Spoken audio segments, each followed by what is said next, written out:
Revista Espírita, Jornal de Estudos Psicológicos. Allan Kardec, ano 3, junho 1860, 6b. O Espiritismo na Inglaterra. Inicialmente, o Espiritismo encontrou na Inglaterra uma oposição da qual, com razão, nos admiramos. Não que não tivesse encontrado partidários isolados, como em toda parte, mas ali os seus progressos foram infinitamente menos rápidos do que na França.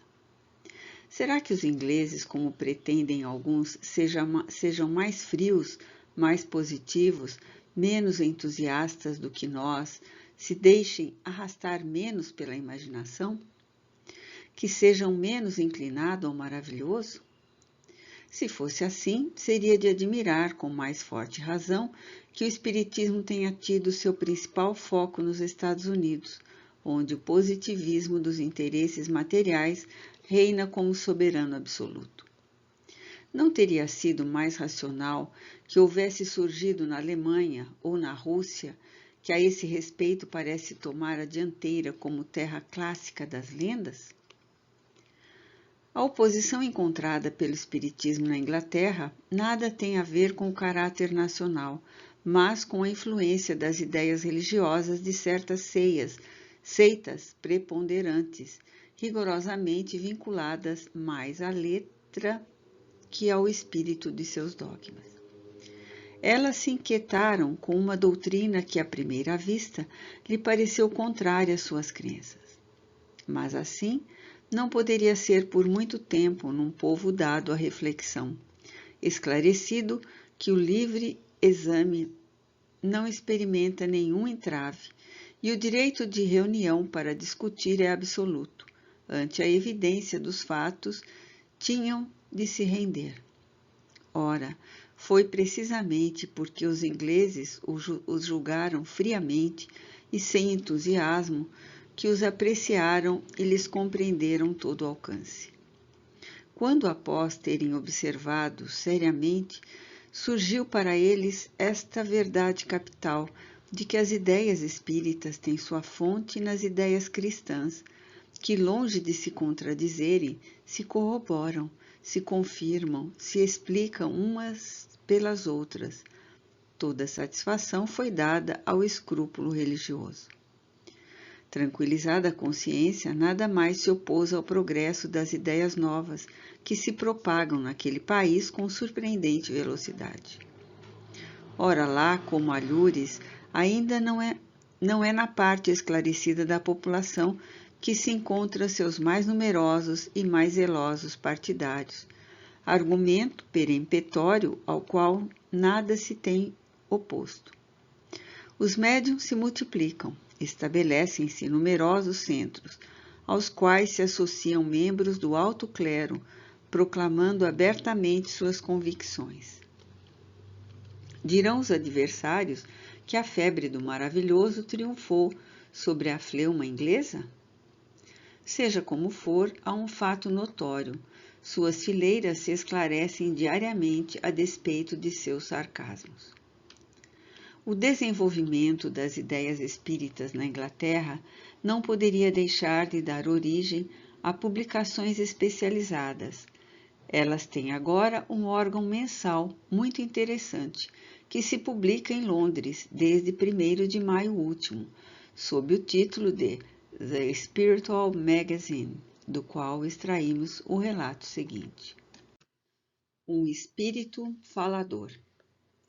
Estando em Worcester, algumas semanas na casa de um banqueiro da cidade, encontrei casualmente uma senhora cuja filha travei conhecimento, ouvindo de sua própria boca uma história de tal forma surpreendente que necessitei de mais de uma testemunha para lhe dar crédito. Quando interroguei nosso hóspede sobre aquela senhora, disse-me que a conhecia há mais de 30 anos. Ela é tão verídica, acrescentou ele, sua exatidão é tão bem conhecida por todos que não tenho a menor dúvida quanto à realidade do que contou. É uma senhora de reputação sem mancha, de costumes irrepreensíveis, de espírito forte e inteligente e de instrução variada. Achava, portanto, impossível que procurasse enganar os outros ou que ela própria se enganasse. Dela, várias vezes, ouvira contar aquela história, sempre de maneira clara e precisa, de modo que ele se achava extremamente embaraçado. Repugnava-lhe admitir semelhantes fatos, mas, por outro lado, não ousava pôr em dúvida a sua boa-fé. Minhas próprias observações tendiam a confirmar tudo quanto me haviam dito da dama em questão. Havia no seu ar, nas suas maneiras, mesmo na sua voz, um não sei que difícil de enganar e que traz em si a convicção da verdade. Era-me, pois, impossível não julgá-la sincera, tanto mais que parecia falar de tais coisas com evidente repugnância. O banqueiro me havia dito que era muito difícil convencê-la a falar do assunto, porque, em geral, achava os ouvintes mais dispostos a rir do que a crer. Acrescentar isso que nem ela nem o banqueiro conheciam o espiritismo ou dele tinham ouvido falar. Eis o relato dessa senhora. Por volta de 1820, tendo deixado nossa casa em Suffolk, fomos morar na cidade de Porto de Mar, na França. Nossa família compunha-se de meu pai, minha mãe, uma irmã, um irmão de cerca de 12 anos, eu e um doméstico inglês. Nossa casa situava-se num local muito retirado, um pouco fora da cidade, bem no meio da praia. Não havia outras casas ou construções na vizinhança. Uma noite, meu pai viu, a poucas jardas da porta, um homem envolto num grande manto, sentado num pedaço de rochedo. Meu pai aproximou-se dele para dizer-lhe boa noite, mas, não obtendo resposta, voltou. Antes de entrar, contudo, teve a ideia de olhar para trás e, para seu grande espanto, não viu mais ninguém. Ficou ainda mais surpreso quando, ao aproximar-se novamente e bem examinar em redor do rochedo, não encontrou o menor traço do indivíduo que lá estivera sentado uns instantes antes, nem nenhum abrigo onde pudesse ter se escondido. Quando meu pai entrou no salão, disse: "Meus filhos, acabo de ver uma aparição. Como é fácil de entender, rimos às gargalhadas." Entretanto, naquela noite e em várias noites seguidas, ouvimos ruídos estranhos em diversos locais da casa. Ora eram gemidos que vinham debaixo das janelas, ora parecia que arranhavam as próprias janelas, e em outros momentos dir-se-ia que várias pessoas trepavam no telhado. Abrimos as janelas diversas vezes, perguntando em voz alta: "Quem está aí?" Mas não obtivemos resposta. Ao cabo de alguns dias, os ruídos foram ouvidos no mesmo quarto em que dormíamos eu e minha irmã. Esta tinha 20 anos e eu 18. Despertamos toda a casa, mas não quiseram escutar-nos, censuraram-nos e nos chamaram de loucas. Ordinariamente, os ruídos consistiam em pancadas, por vezes havia 20 ou 30 minutos, outras vezes uma por minuto. Por fim, os ruídos internos e externos também foram ouvidos por nossos pais, que se viram constrangidos a admitir não se tratar de imaginação. Então se recordaram da aparição. Mas, como não estivéssemos muito apavorados, acabamos por nos habituar a todo esse barulho. Uma noite, quando batiam como de hábito, veio-me a ideia de dizer: "Se és um espírito, bate 6 pancadas." Imediatamente ouvi bater 6 golpes com toda clareza.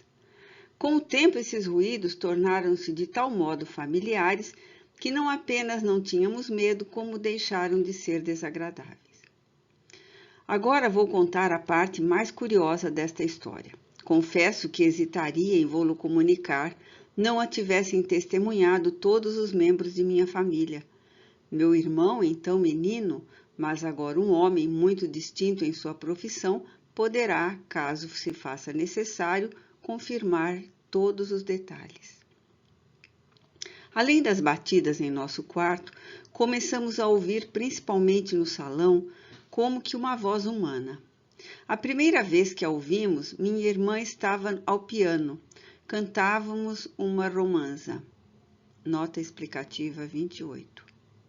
Grifo nosso, narração em verso de uma história simples e sentimental feita para ser cantada. E eis que o Espírito se pôs a cantar conosco. Podem imaginar o nosso espanto? Não havia meio de duvidar da realidade do fato, porque pouco depois a voz começou a falar-nos de maneira clara e inteligível, intrometendo-se de vez em quando em nossa conversa. A voz era baixa, os tons lentos, solenes e muito distintos. O espírito nos falava sempre em francês. Disse chamar-se Gaspar. Mas, quando queríamos interrogá-lo sobre sua história pessoal, não respondia. Também jamais quis explicar o motivo que o levara a pôr-se em contato conosco.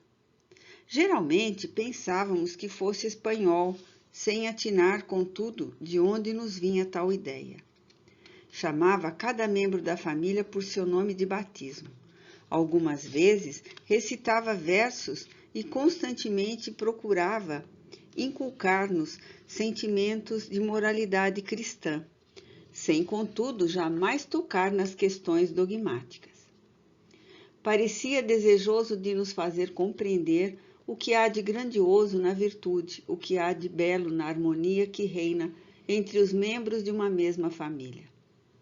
Uma vez em que minha irmã e eu tivemos uma ligeira discussão, ouvimos a voz dizer: M está errado, S tem razão. Desde que se tornou conhecido, ocupou-se constantemente de nos dar bons conselhos. Certa vez meu pai estava muito inquieto a propósito de alguns documentos que temia haver perdido e queria encontrar. Gaspar lhe disse onde estavam em nossa velha casa de Solford. Procuraram e os encontraram no exato lugar que fora indicado.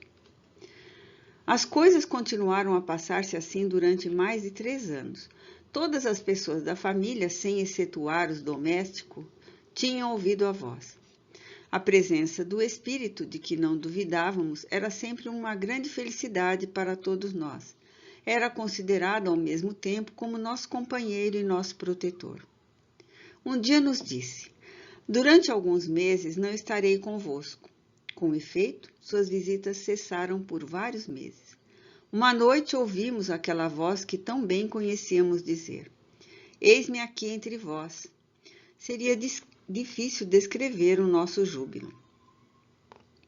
Até aqui, tínhamos sempre ouvido, mas jamais o vimos.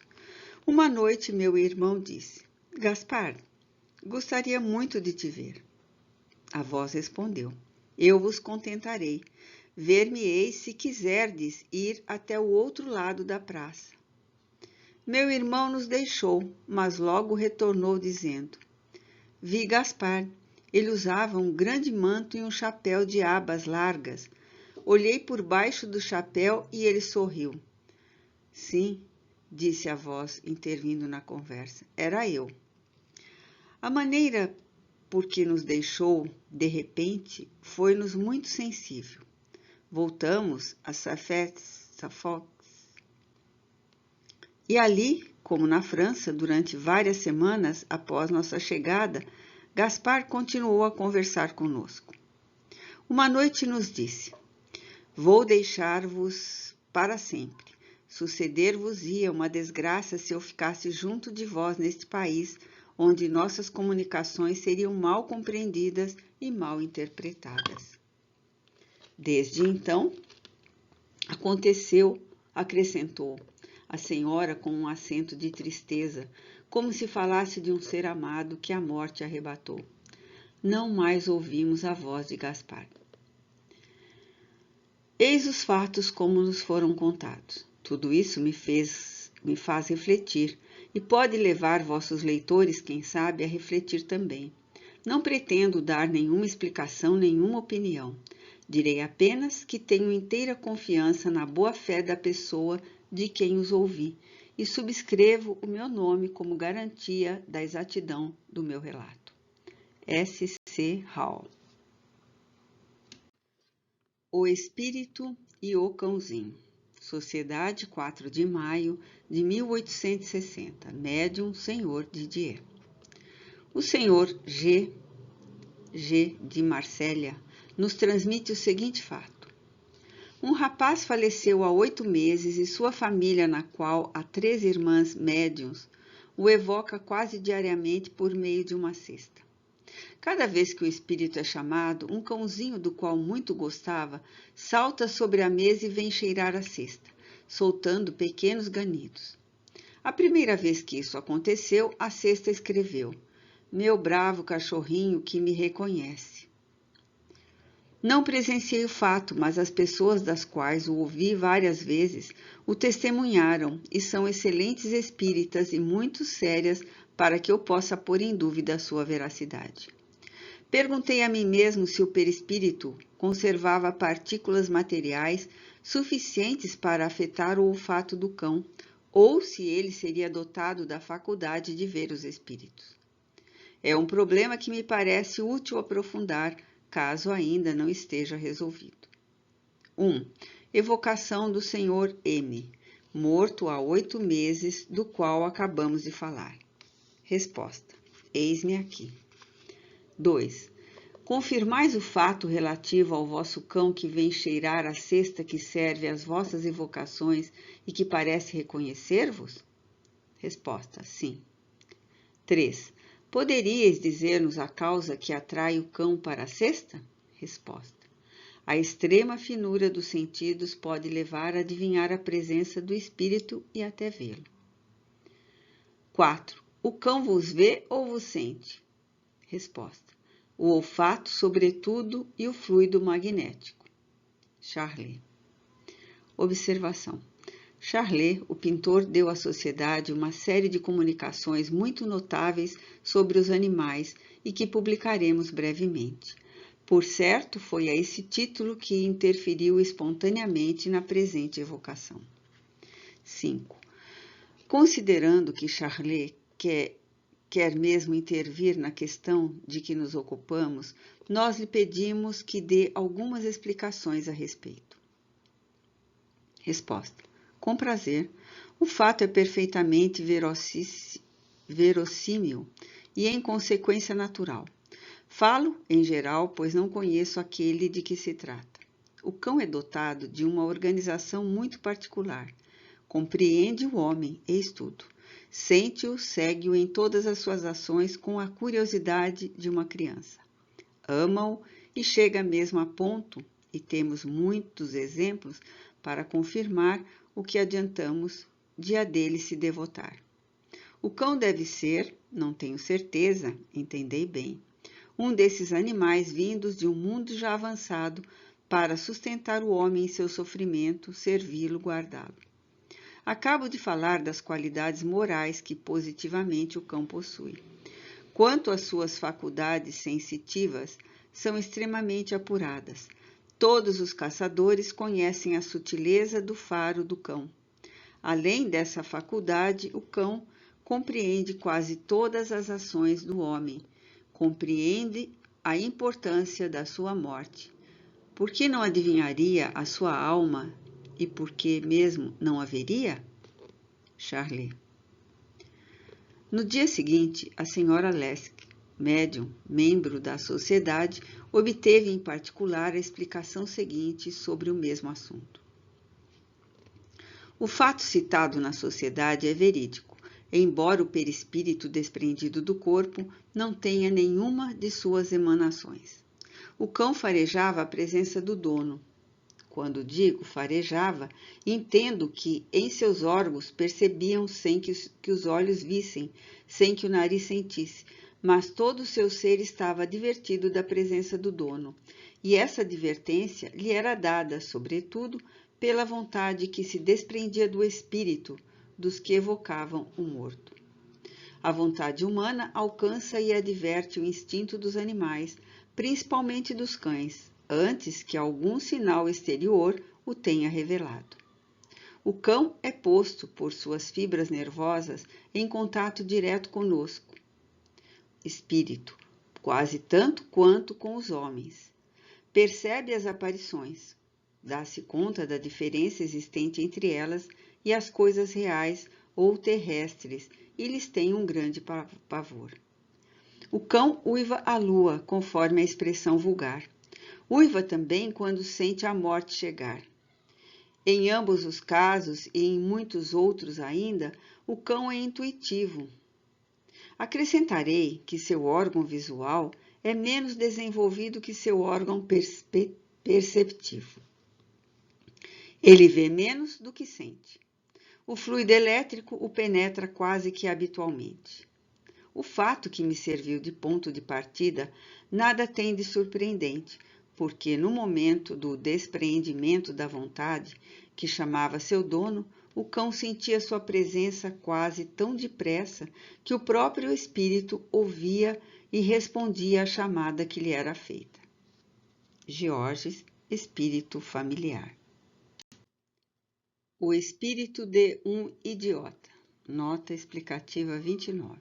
Que sofre de idiotia, retardo mental e atraso intelectual profundo, com ausência de linguagem e por vezes acompanhado de malformações físicas. Sociedade, 25 de maio de 1860. Charles Sanger é um jovem idiota de 13 anos, vivo, cujas faculdades intelectuais são de tal nulidade que nem mesmo conhece os pais e apenas é capaz de alimentar-se. Há nele uma parada completa do desenvolvimento em todo o sistema orgânico. Pensou-se que ele poderia constituir-se num interessante assunto de estudo psicológico. 1. Ação Luís. Poderíeis dizer-nos se podemos evocar o espírito dessa criança? Resposta. Podeis fazê-lo como se evocasseis um morto. 2. Vossa resposta faz-nos supor que a evocação poderia ser feita em qualquer momento. Resposta. Sim, sua alma está atada ao corpo por laços materiais, mas não espirituais. Ela pode sempre se desprender. 3. Evocação de Charles de Sanger. Resposta. Sou um pobre espírito preso à terra como uma ave pelo pé. 4. Vosso estado atual como espírito tendes consciência de vossa nulidade neste mundo? Resposta. Certamente, sinto bem o meu cativeiro. 5. Quando vosso corpo dorme e vosso espírito se desprende, tem as ideias tão lúcidas quanto se estivesseis em estado normal? Resposta. Quando meu corpo infeliz repousa, estou um pouco mais livre para me elevar ao céu a que aspiro. 6. Como espírito, experimentais um pensamento penoso de vosso estado corporal? Resposta. Sim, pois é uma punição. 7. Recordai-vos da vossa existência precedente? Resposta. Oh, sim, ela é a causa de meu exílio atual. 8. Qual foi essa existência? Resposta. Um jovem libertino ao tempo de Henrique III. 9. Disseste que vossa condição atual é uma punição, então não a escolhestes? Resposta. Não. 10. Como pode vossa existência atual servir ao vosso progresso no estado de nulidade em que vos encontrais? Resposta. Ela não me é nula perante Deus que a impôs. 11. Prevedes a duração da vossa existência atual? Resposta. Não. Mais alguns anos e retornarei à minha pátria. 12. Desde vossa precedente existência até a encarnação atual, que fizestes como espírito? Resposta. Porque eu era um espírito leviano, Deus me aprisionou. 13.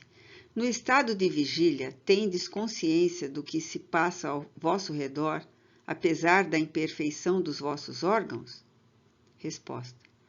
Vejo, entendo, mas meu corpo não compreende e nada vê. 14.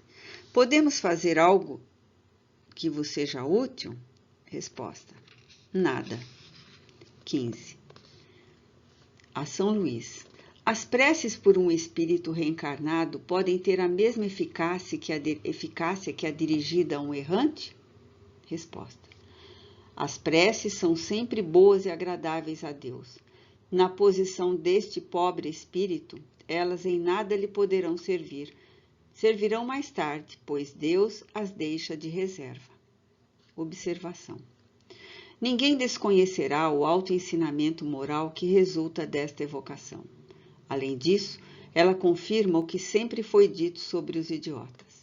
Sua nulidade moral nada tem a ver com a nulidade do espírito, que a abstração feita dos órgãos goza de todas as suas faculdades. A imperfeição dos órgãos é apenas um obstáculo à livre manifestação das faculdades, não as aniquila.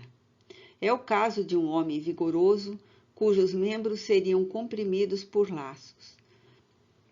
Sabe-se que, em certas regiões, longe de ser objeto de desprezo, os cretinos, nota explicativa 30, o mesmo que idiota, ver nota de rodapé número 29, são cercados de cuidados benevolentes.